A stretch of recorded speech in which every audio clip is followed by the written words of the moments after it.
think I got it. Okay. Jewel, we made it. Yes, technology. How are you today, Julie? Great. Great. Although not as great as obviously you in your California backyard. Yeah. You're in Chicago, yeah? Freezing. Chicago, and spring starts somewhere around May or June. Wow. Not okay. So Julie, I just wanted It to is. thank you so much for joining us today. For those of you guys who don't know Julie Burns Walker, she's one of the most incredible humans that I know.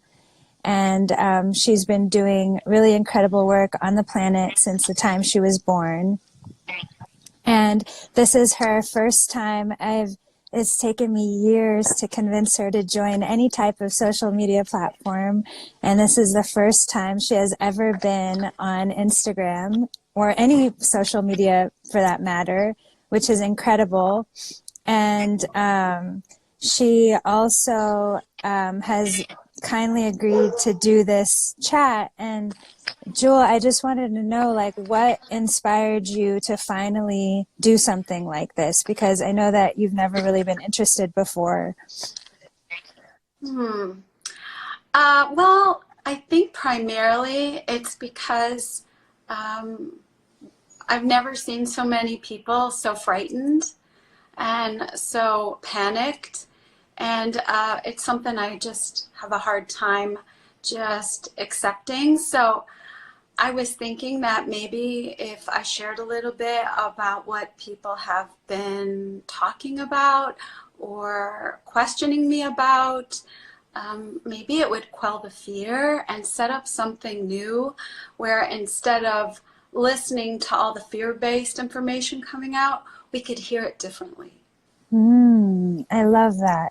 So for those of the people that are tuned in that don't know who you are, what you do, can you just give a brief description of what your job is, what your day-to-day is, you know, what's the work that you do?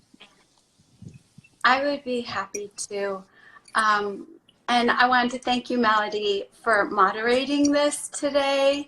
I'm sure everybody who's tuned in knows you, but maybe they don't know you're not just a designer of clothing and jewelry and amazing shoes, but you really design conversations of real depth and allow people to question things and search for things and uncover things and reorder things. You're quite the designer of human interaction. Thank you, Jewel.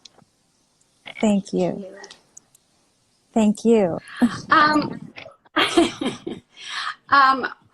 Well, how I started the work at all, you mean?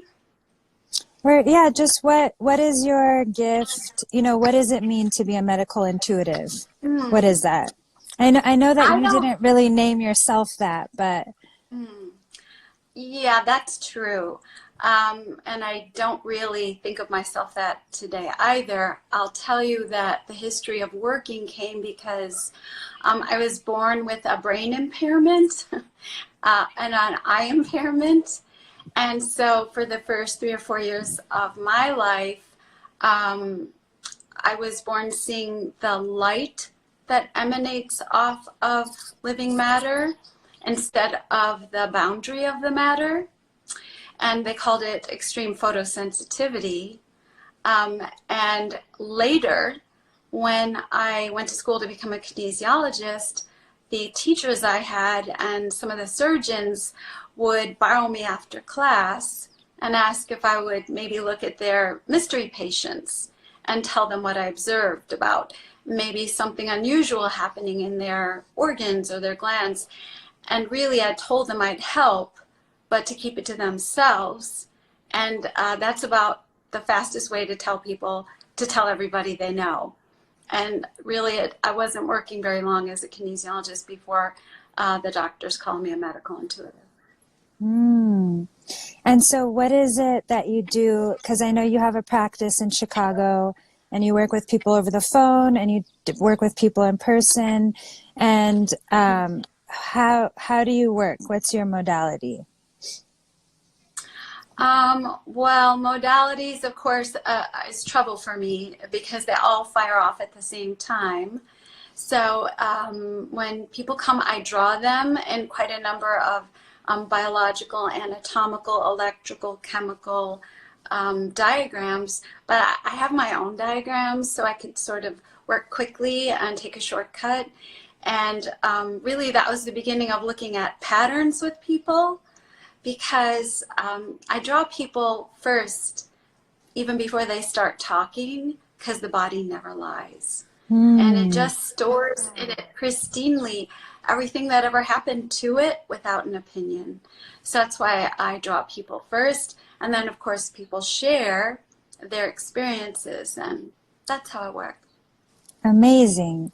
And so I've always thought that this was so fascinating about how you notice trends, because you've told me before that you'll have, 10 people come into your office in 1 week, and for some reason they'll all show the same symptoms of the same thing.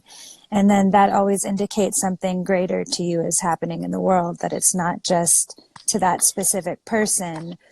And I think with what's going on now, that's sort of a trend that maybe that you saw coming as well, or Yes, yes, very much so. So oddly, so I've been practicing 29 years, and starting the first year, I had quite a range of clients from all over the world.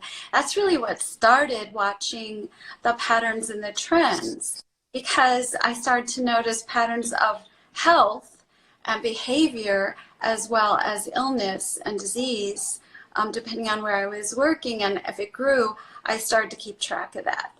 Interesting. And so with the coronavirus, I'm not a doctor of anything, and nor a clinician. I would say I'm a field researchist with humans. And 3 years ago, I started to notice viral patterns with my clients in China, because they're in quite a few provinces, but it wasn't really emanating from all of them at that time. And so I started to notice the beginnings of something, and just kept track of it, shared it with, people I knew who were doctors who I thought would be interested.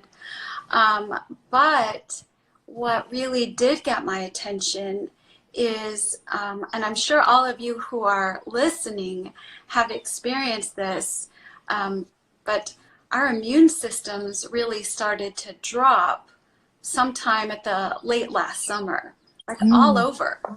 And people were calling in, even people I wasn't working directly with were calling in to say they were catching flus and viruses and colds, and they didn't know what they were, but they weren't going away. And they had a cough, and they had all kinds of symptoms. To me and my practice, that was a precursor that we needed to wake up. Something big was coming, because you don't usually see people having the same symptoms everywhere at once. And I think that our immune systems were already showing signs of weakening, which set us up perfectly for what's going on now. So I think that one of the most frequently asked questions that you've been receiving is, why is this happening? And thank you for asking me that. As you know, you and I spoke earlier. I wanted to talk about this question first. It's the most common question I've been getting since everything began. But I really want to share a fascinating, exciting observation about the virus. And it's not the virus itself. It is what it has created, being a pandemic. But it's really begun the shortcut to where we left off in understanding that the planet is an interconnected, organic planet, so that we really need each other. All the resources that we have put in a compromised state, water, air, land, food, minerals, we've created a real problem. So of course, this pandemic is allowing people to suddenly not only be aware of each other all at once, but actually care about what's going on. I've never seen more people tune into the statistics, the health statistics, with every single country, even tracking islands. We haven't done that before.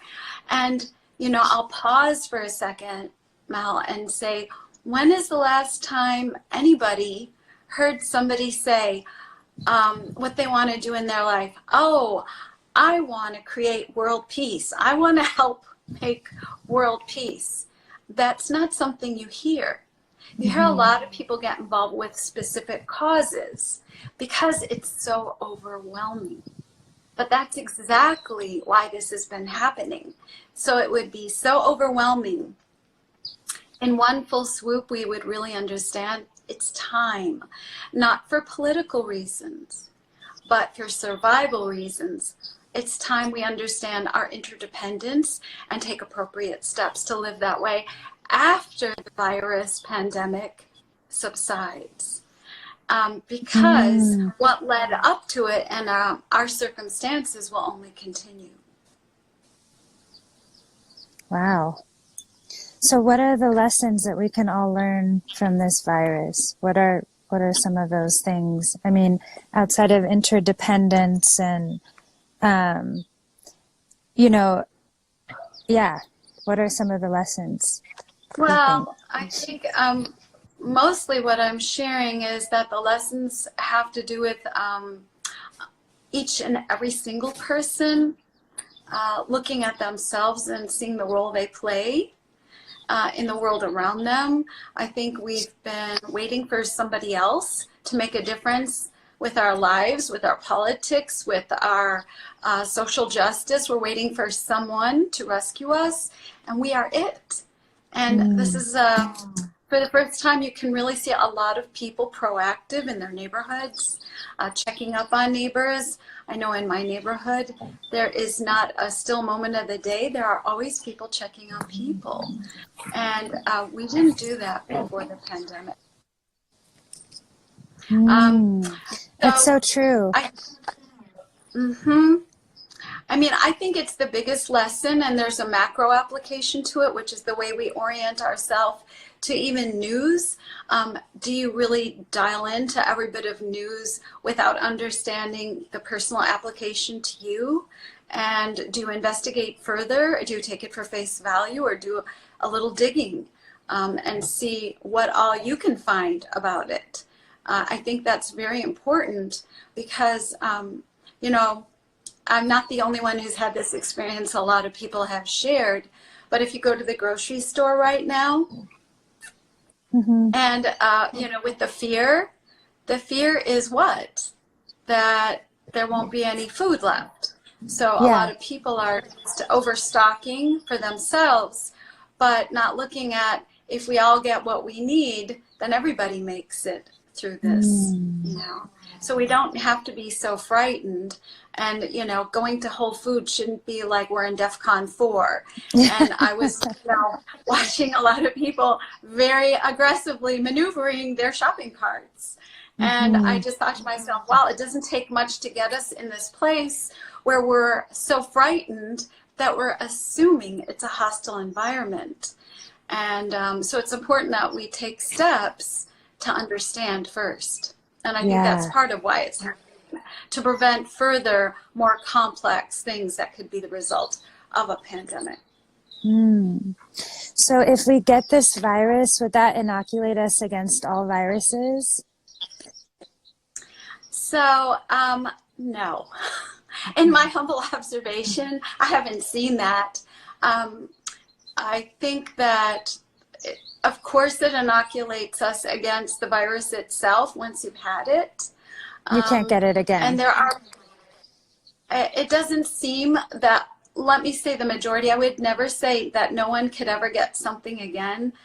Just like if you've been literally inoculated against particular diseases, you're working with percentages, but of course the majority would not be able to get it, you know, twice. But part of that is understanding, our own immunity and what boosts us up, to support that. But we can talk a little bit more about that later. Mm-hmm. Cool.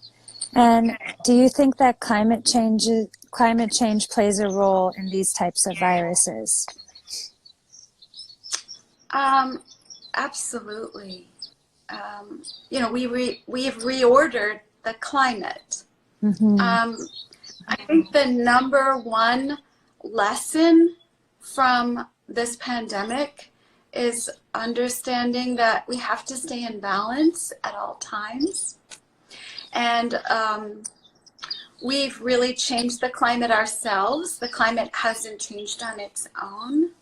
And it's not that we haven't been forewarned by experts for years and years and years.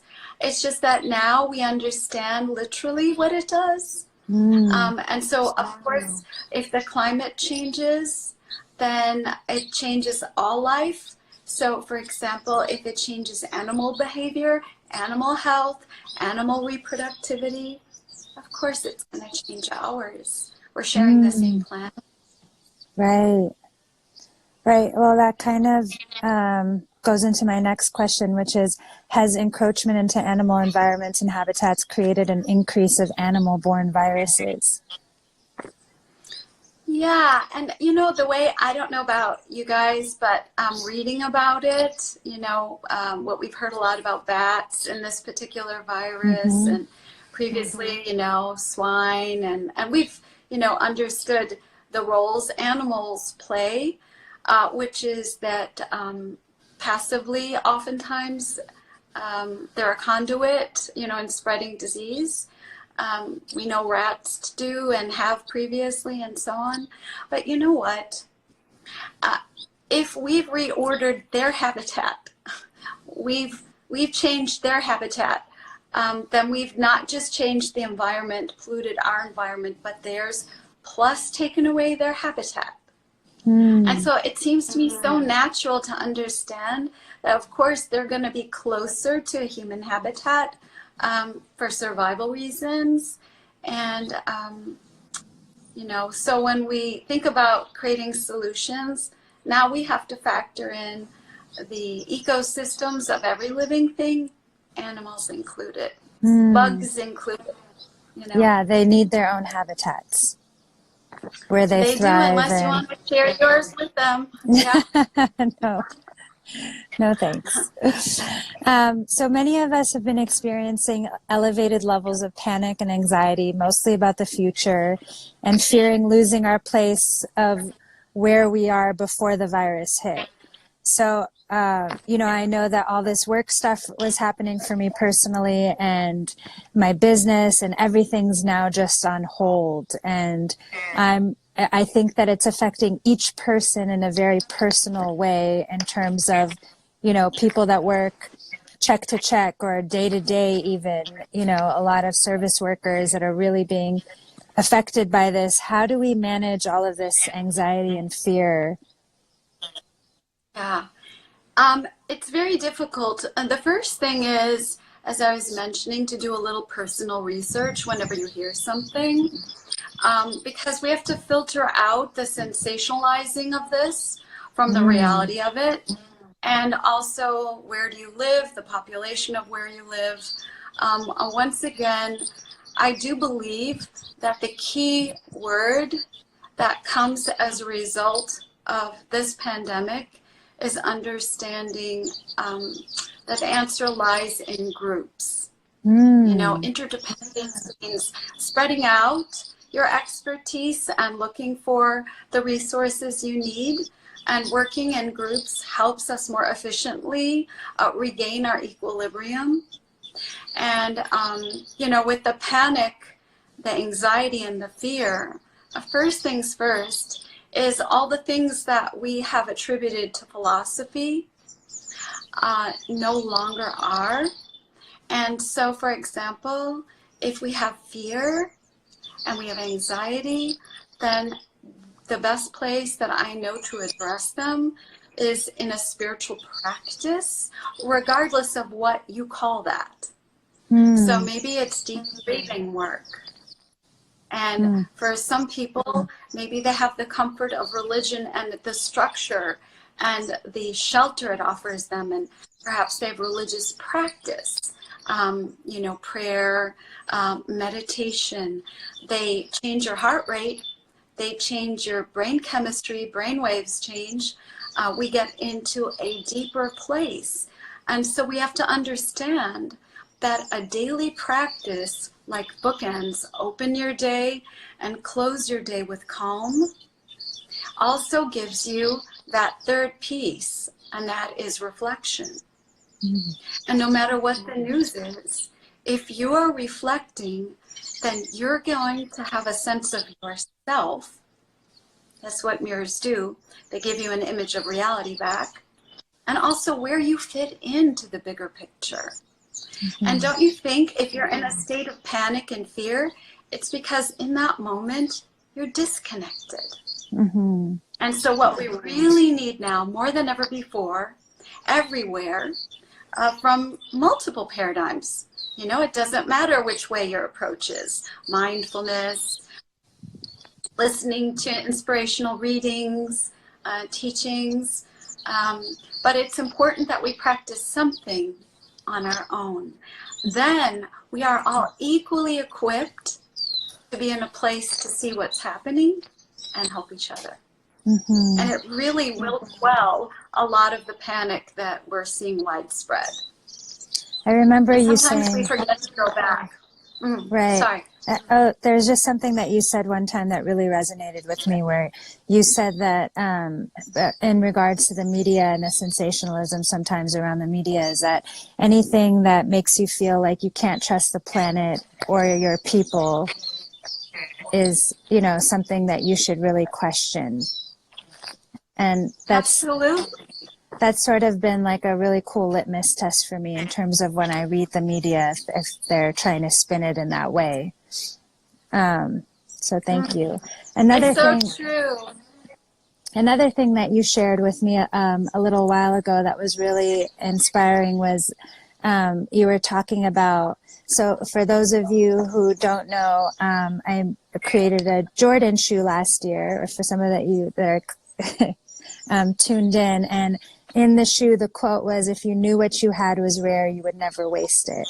And Julie is the originator of that quote. And the reason why that quote resonated with me so hard was because of the background of it. And part of it was you sharing a sort of like anecdote of, if the world were to shut down tomorrow, if the internet were to shut down, everything were to just sort of black out, and you would have to go outside of your house actually and connect with your neighbors to come up with a plan of what to do, who would you be in that situation, and we were talking about, like, I bet you the person that's works as a social worker would be the one that would like naturally navigate and try to gather all the kids in the neighborhood and bring them together and make sure that they were okay. And I know for me, I think I'd be like the MacGyver and try to figure out how I could build things and bring people together for things, or find the person that's good at what. And Julie, you were saying that that's who the essence of your soul, like who you actually are. Right? Did I say that? Thank you so much for bringing it. Yeah, you said it perfectly, and it's actually perfect timing. Thanks for bringing that up, because one thing I have been sharing quite a lot with people the last couple weeks in particular is we have to move away now exactly from what you were saying, Melody, and that is stop thinking about who we are, like who have I become? My job, my status, my educational background, or my social circles. It's really a very important time, more than ever, to think about what you are instead of who you are. The who you are, you already know. Right. So-and-so, born from this situation, went through all of this. But the what you are is what you have brought since the day you were born. You bring it in various forms, of course, but you always seem to bring something that affects people. And maybe you bring a sense of safety or protection, or maybe you bring a sense of awareness or justice or compassion, or like you were saying for you, as the MacGyver in you, resources. But all that we really are is what we've been since our earliest beginnings, really from conception on. We're developing parts of us that nobody generally reflects, because people misunderstand it's something that you have to use inside of what you will, quote unquote, become. When in fact, it's what you are that you'll bring, no matter what you feel prepared or ill prepared to cope with. And that's what we need to be bringing to society this very moment. That will calm things. It would change. Imagine if you went out into the streets every day and everybody brought only what they had. It's not about what they don't have. It's what they do have. It's not about what they're not. It's about what they are. But the more we're aware of it, the more we realize what a precious, the most precious commodity we have is that, what we are. If you knew what you had was rare, you would never waste it, Julie. Never. I love that so much, because we're so oriented in society to become who we are, and we never do the what we are part. And I think that that's part of what's so important about a spiritual practice, regardless of what it is again, being able to have that time to reflect on what you are and what you bring. And if you have a job where it's like who you are, what are you bringing to that who? You know, like, what is it that you bring every day to your job? What is it that you bring every day to the people around you? And then really seeing your value more so in that thing versus like, I'm the president of blah, blah, blah company, or, you know, anyway. But you know what's interesting about what you were mentioning earlier, just a moment ago, and that is about understanding the reason why a lot of us withhold it is twofold. One, the perception that that's not valuable. Right. You know, that's not enough. But the most important reason, and kind of a funny question I frequently get in my practice, is people will be like, how do you work with like so many people around the world when you don't know them, or you've never met them, or they've got all these weird problems? And I always tell people the absolute truth, which is people, they're my species. I love people. Of course they're familiar to me. We're connected. And this really beautiful awareness to understand that everything in creation is either directly or indirectly connected. That's what governs us. Knowing it makes it easier, more seamless to both be it, but also recognize it in each other. You know, it takes away competition. Yes. Whew. Thank you, Julie. So what can we focus on now to stay balanced and healthy? Okay. So this is, I think, where people are, I think, a little over-focused. But I would love to share just a few things, and not to say this is the comprehensive view of how to avoid getting sick, but it really will make a very big difference. So staying focused on how you stay balanced is what leads to being healthy. So starting with what we already talked about, have a spiritual practice first. Make that your daily diet. And start exploring if you never have. Explore things you've never tried before. You can't do it wrong.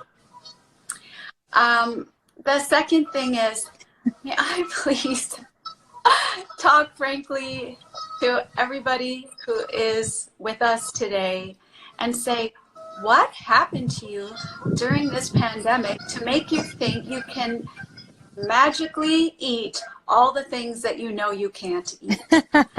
And, you know, look at what is off the shelves at the store. Now, maybe where you live in LA, You know, all the organic produce is gone first.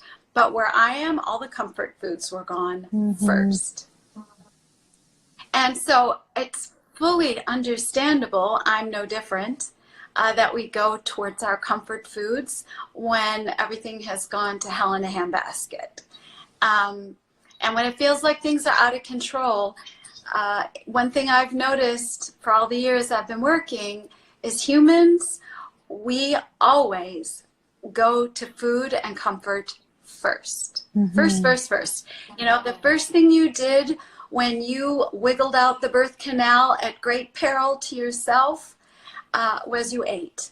And so we tend to go for things that imitate the substance that will pacify us, calm us, and make us feel that everything is okay on a chemical basis. So usually carbs and sugars. But what I want you to think about is when we're very stressed, we need to eat things that nourish your brain and your central nervous system first, and then your immune system. And I love the geese. I'm sorry, the sound, we have geese in our place. I'm so glad that they joined us.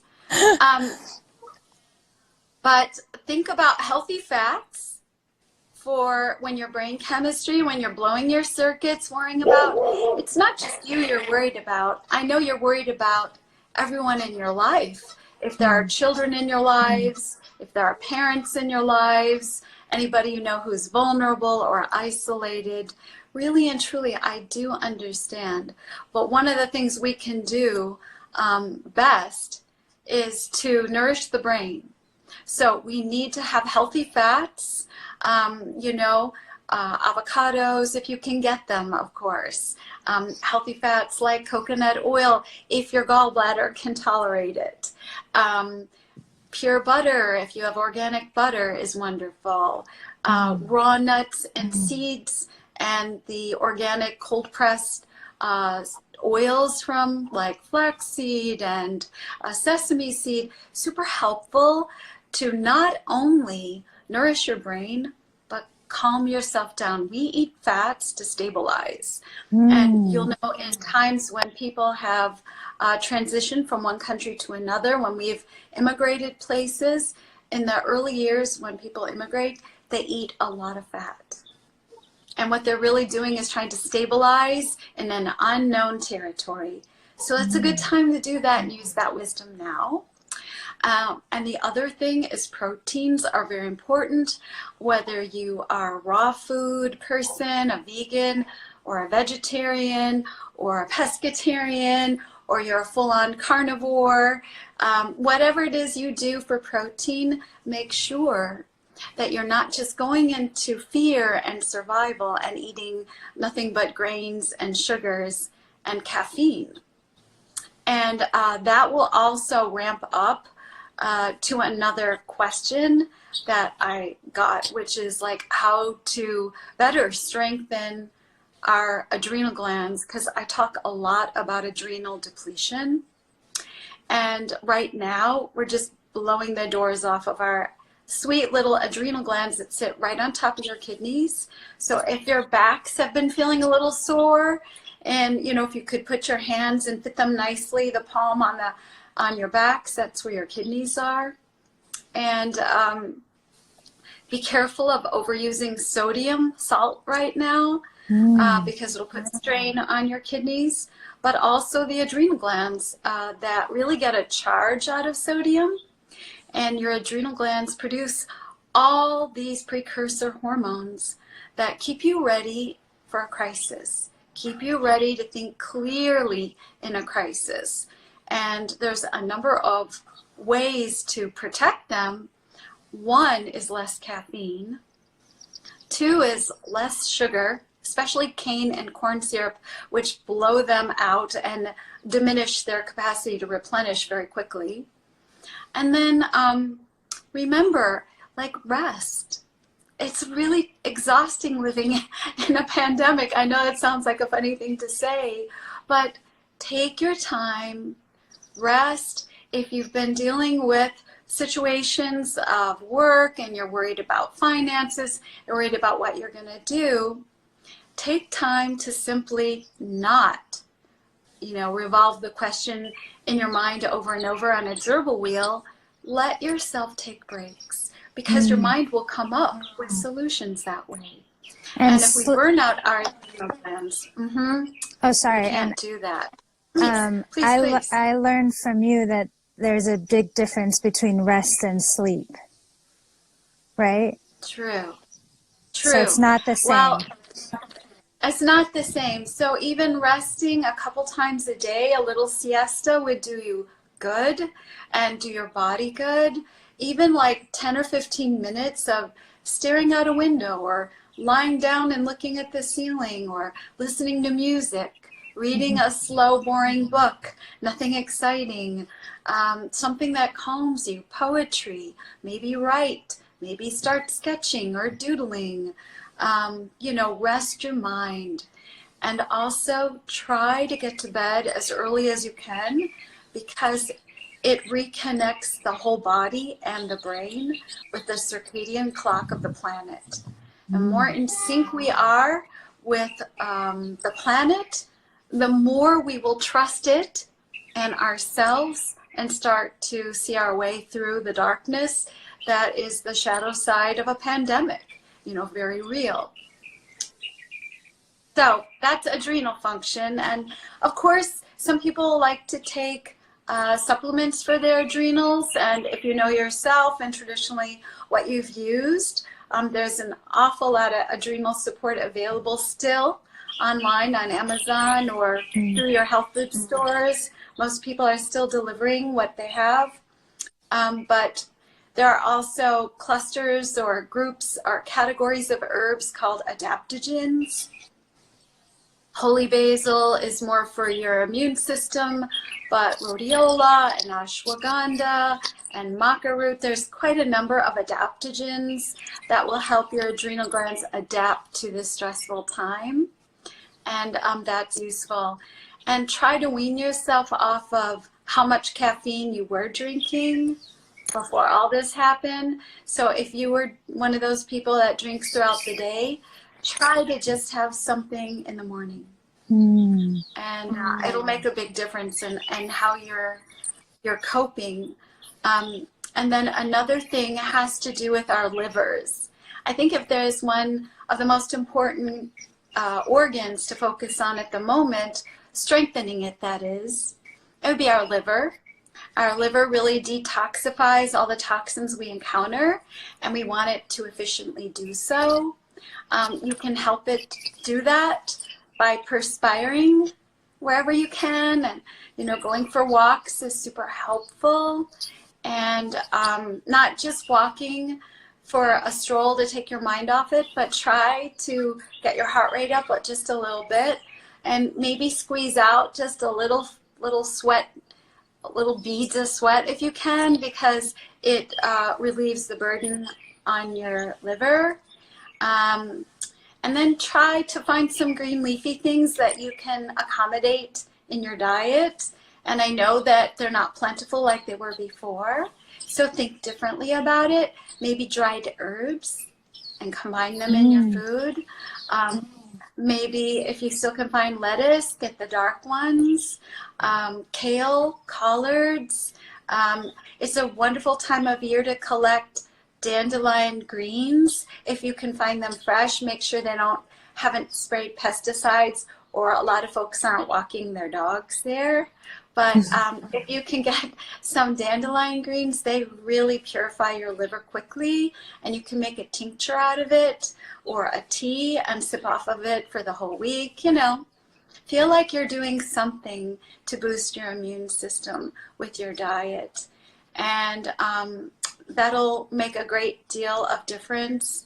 And also other supplements, really basic ones that everyone should consider taking is, although we've had it in our awareness for a long time, I'm amazed how many people do not take it. And that's all the beautiful formats of vitamin C, which really repairs cells rapidly. And you can get the simplest form, ascorbic acid, or you can get like vitamin C complexes or a quercetin complex. Vitamin P, as in Peter, is like what we get from the white part of an orange or a pepper, and it helps your body absorb the vitamin C, increases its effectiveness. So take a little bite of that along with your orange or your peppers or whatever you're eating, and it'll enhance that. And then also vitamin D, D3 if you can find it. But even though, for example, you live in California where you have a lot of sunshine, people still today, due to the environment, are low in vitamin D. And it's such a lovely protector and barrier of the immune response, really boosts it up. And then the last thing I would say, just super easy, is vitamin A in a beta carotenoid complex, like not from fish oil, but from plants. And you can do it, anything that's orange, that's a vegetable, will have a lot of beta carotene in it. So just a few things that are maybe a little helpful, common sense thing where we worry less about what happens to us and just boost our immune systems up. Thank you so much for that, Julie. So the silver lining in all of this, I'm going to let you present these questions to everybody tuned in. Oh, well, I guess I wanted to kind of close this time together with understanding that this whole thing has happened as a silver lining for all of us. And I would ask you to think about, for these next weeks, what have you seen that you have not been acknowledging in life around you before the virus hit? What were you seeing and noticing just by yourself? Maybe these are observations about health. Were your friends more stressed? Were people talking more about being sick? Or were people feeling isolated? Were people feeling like something was going to happen? I have to tell you guys, for the longest time, like years, people have been saying to me, I feel like something's wrong. I feel like something's coming down, like we're going to maybe end our civilization. Something big is coming. And so why wait? You know, let's not be like a sci-fi book. Let's make changes right now and not foresee a terrifying future together, but a spectacular future together. We have plenty of time to make all the changes we need, but it can't happen because there's someone amazing out there making it happen. You are that amazing person. So what have you now been seeing clearly during the pandemic that you didn't allow yourself to see or acknowledge prior to it? And that's the personal meaning of the gift and the silver lining of this time. It's an opportunity of great change, of really for the better, becoming deeper and more authentic as a people, and not just in your philosophy. Maybe you have found the most amazing philosophy that works for you, but maybe it's time to understand other people's philosophies in a more personal way to yourself.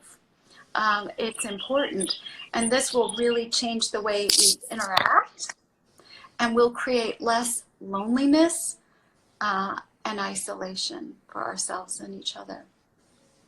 So I wanted to kind of pose that. I don't know, Melody, if anything comes to you about that question. No, I think it instantly just made me go deeper within myself and try to ask myself those questions, and, you know, or just remembering all the things that I was observing before and after.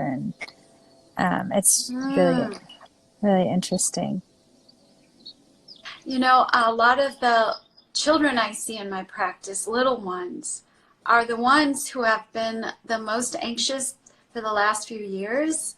They're the ones who feel it the most keenly, and also are the most sensitive about trying to figure out what role they play.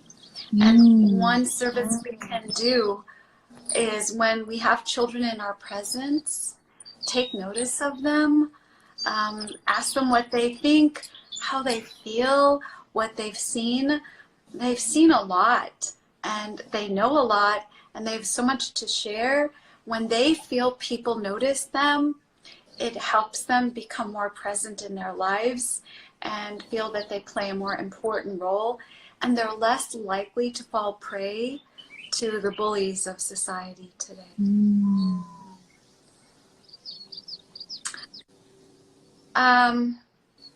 I guess I had another question, and then Melody, I don't know if you had anything else you want to add, feel free to, but one of the other questions that I wanted to leave with people is, what do you think this era, what about this era troubles you?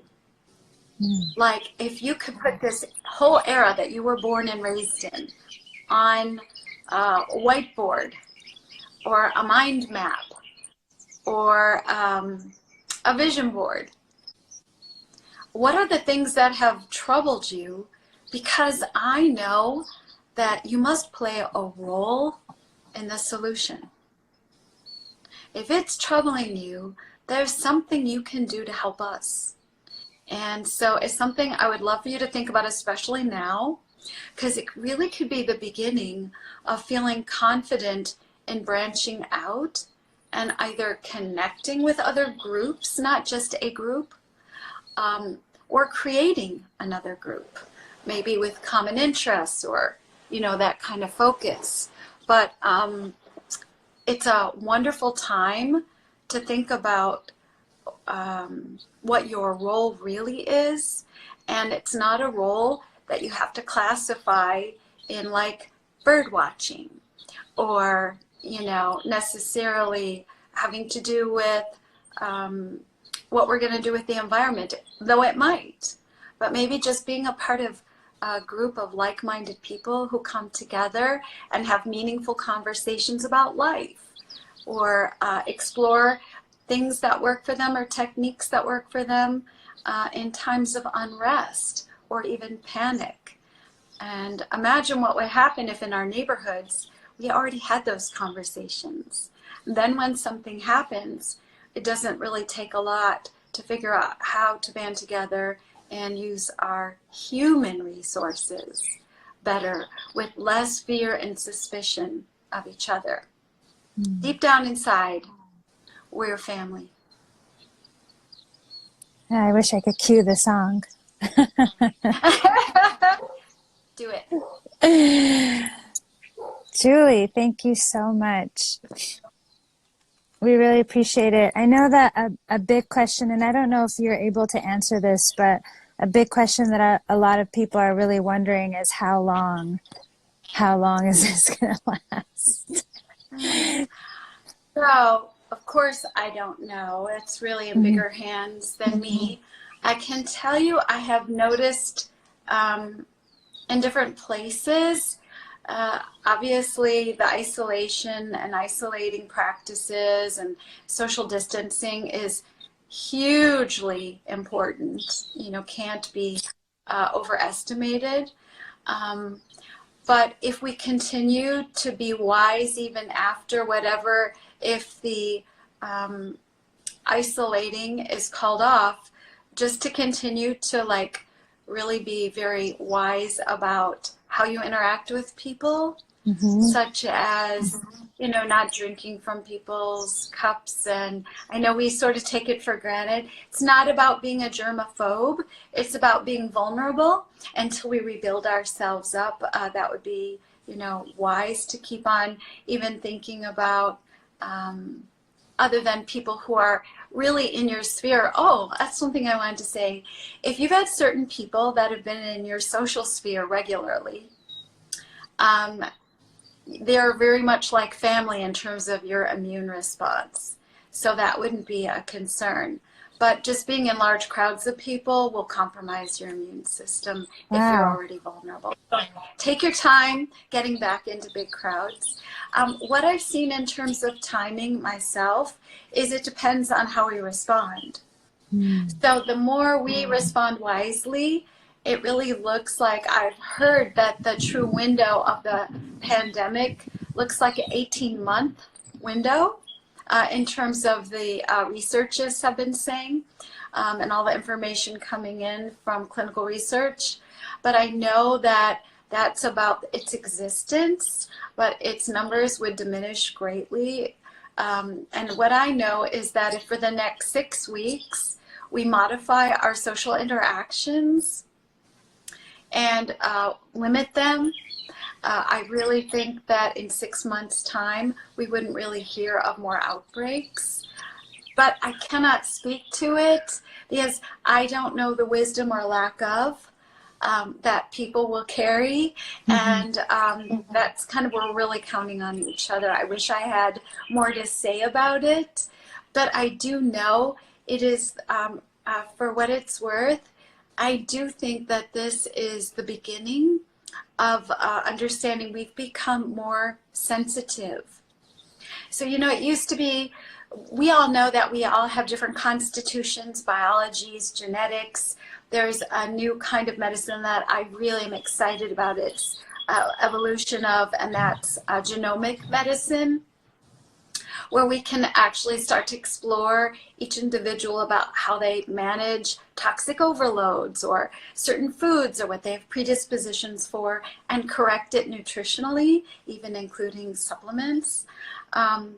And so I think it's a very important thing to note that if somebody is sensitive, obviously those are our front lines of people who are going to be the most vulnerable. And people who really have very hardy immune systems are least likely to be affected by the virus. But I don't think this is the only virus coming. I really think we've exploited the environment enough where we're going to have to function more consciously. And I think this is the most benevolent way. You know, it's true we've had traumatic losses, but not in terms of numbers of our population. And we need to understand every person is really precious. So this is the time when what we can really do to change the outcome is really work more conscientiously to boost our immune systems, stop being so cavalier about what we eat, how late we go to bed, what we do on social media, what we're up to, where our energies are, how we waste our energies. Your energies are what keep you also healthy. So it's time to like leave partying for celebrations instead of happy Monday through Friday and then ramp it up on the weekends. You know, that's not our goal. And it evidently doesn't work for us because people are not staying healthy. And healthy and alive is very important if we want to explore why we're really here. Julie, you are I just such... wanted to thank you, Melody. No, for, thank you. You are such a gem. Thank you so much for all your insight and wisdom and for sharing what you are and who you are with us so graciously always. Really, truly appreciate it. And I'm so excited about your future on Instagram. Please continue to post and share with us your trends and your inspiring words of wisdom. I know I could speak on behalf of a lot of people that it really gets us through and it helps us really view things differently from a different perspective. So thank you so much for everything. Thank you, Melody, for bringing the very same gifts of all that you are to everything you do, including making moderating an art unto itself. And I also want to thank all the people who came to join. So many of you I've had the privilege of working with. And as you know, and I tell you often, I am greedy for your happiness and your health. And so I hope everyone stays healthy and stays optimistic And I'm looking forward to our next experiment together. Thank you so much, guys. Signing off. Thank you.